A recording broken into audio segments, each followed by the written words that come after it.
You may be asking yourself, where does Some Stories Were Never Meant to Be Told fit in the Lunar Abyss world?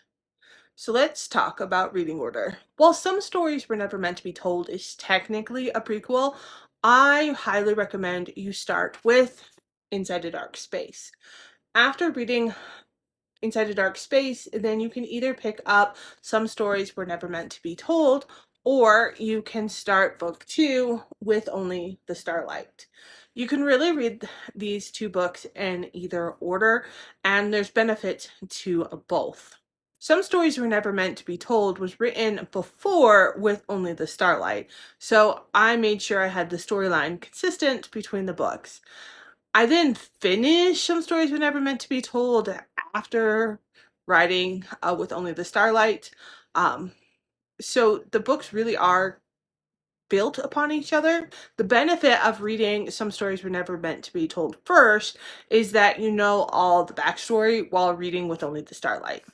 The downside is, well, you know all the backstory while reading With Only the Starlight. So really use that as your determining factor in figuring out which way you want to read them. And then you have Quirk's Quest.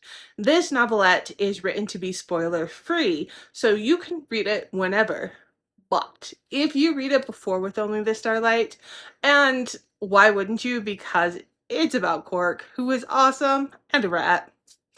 I highly recommend that you do go back and reread it again after, because you'll be able to see how the story is intertwines with Only the Starlight. Now, there is one more book that will be coming out in this trilogy. I also plan on writing one more novella. So if there is a story about this world that you want written, let me know in the comments down below. And just a reminder that Some Stories Were Never Meant to Be Told releases on April 21st, and Inside a Dark Space and With Only the Starlight and Quirk's Quest are available now.